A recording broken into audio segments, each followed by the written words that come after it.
Good afternoon. Thank you very much for coming. The Secretary General and the Prime Minister will make short opening statements, and then we have time for just a couple of questions. Secretary General. Good afternoon, Prime Minister. I'm very pleased to welcome you to NATO headquarters. Georgia is a strong and committed NATO partner. You play an outstanding role in our operations. You are implementing important reforms. And today we see a more mature democracy in your country after free and fair presidential elections last year.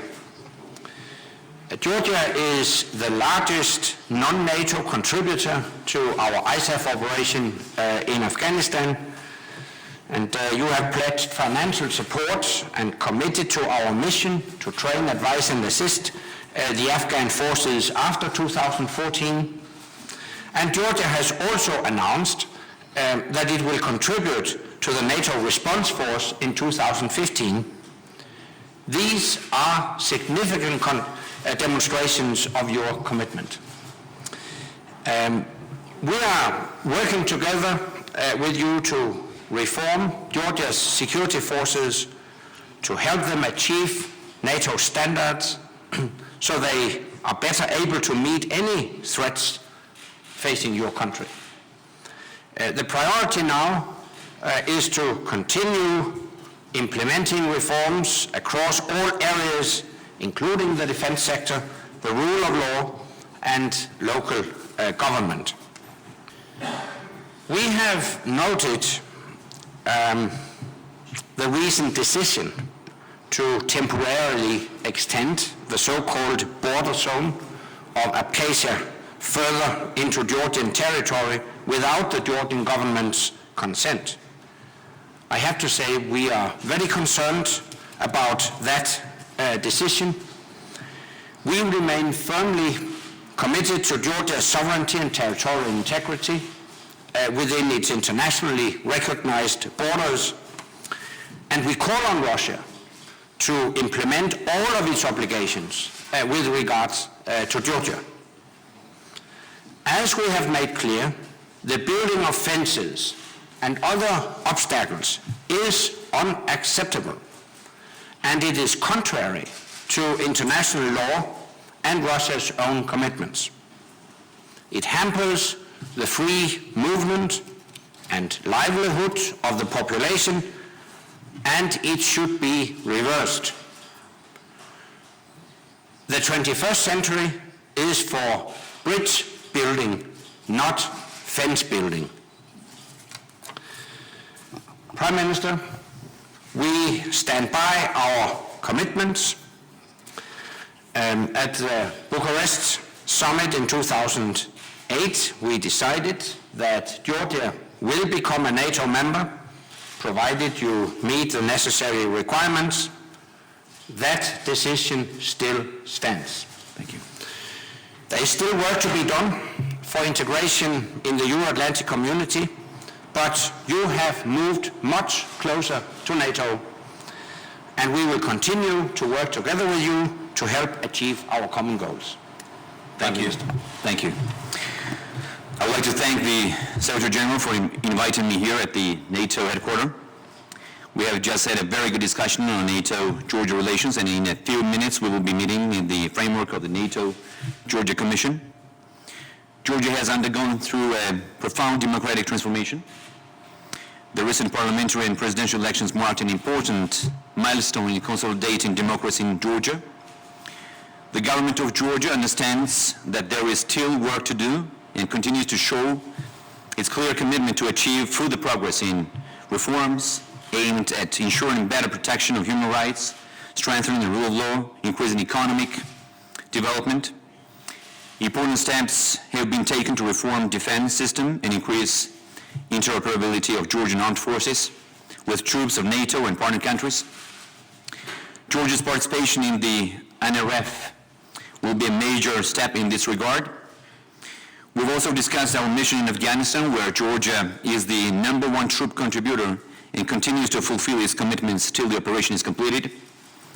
As a would-be NATO member, willing and capable to contribute to the Euro-Atlantic security, We are planning to participate in the post-2014 mission in Afghanistan, which is well appreciated by the alliance.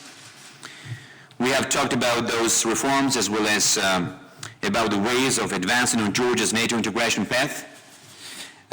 Georgia continues to firmly pursue its goal of membership to the North Atlantic Alliance, with which we share common values. Georgia's Euro-Atlantic quest is backed by the overwhelming majority of Georgian population and enjoys among major political parties. And finally, the government of Georgia spares no efforts to continue the implementation of reforms which will bring Georgia closer to NATO. NGC and ANP have long served as effective tools for achieving that goal. Georgia's reforms are positively assessed by the alliance, and we hope that based on those achievements, we will be able to advance on our NATO integration path as well. Thank you once again. Thank you. Don't forget to introduce yourselves, lady over there. Mr. Secretary General, let me ask you, you mentioned in your speech that Georgia moves closer to NATO. Georgia has carried out many reforms during several years. So what could Georgian nation expect from the next summit, upcoming summit in North Wales? Will this summit be dedicated to enlargement? And what could Georgian people expect in this regard? We have not yet decided on the detailed agenda for the summit in Wales in September. And as regards our open door policy, we have not made final decisions as to how that will be reflected at the summit. We have decided that we will continue assessing the countries that aspire to becoming members of NATO. And then final decisions will be made at a much later stage in the run-up to the summit.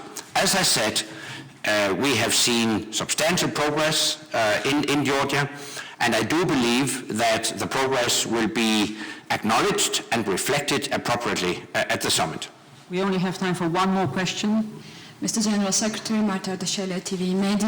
We all know Russia's position towards NATO open door policy, how the North Atlantic organization can protect Georgia's choice to be the part of this organization. Yeah, but I have to say that it's not for third parties to decide on how NATO will conduct and implement our open door policy. At the summit, we will reiterate that our door remains open to European democracies that can contribute to improving Euro-Atlantic security and further the principles of our organization. So it's for NATO, in collaboration with countries that aspire to becoming members of our organization, to decide on enlargement. But as I said, no decisions have been made yet. We are still assessing the situation, and decisions on the detailed agenda will be made at a later stage. Many thanks.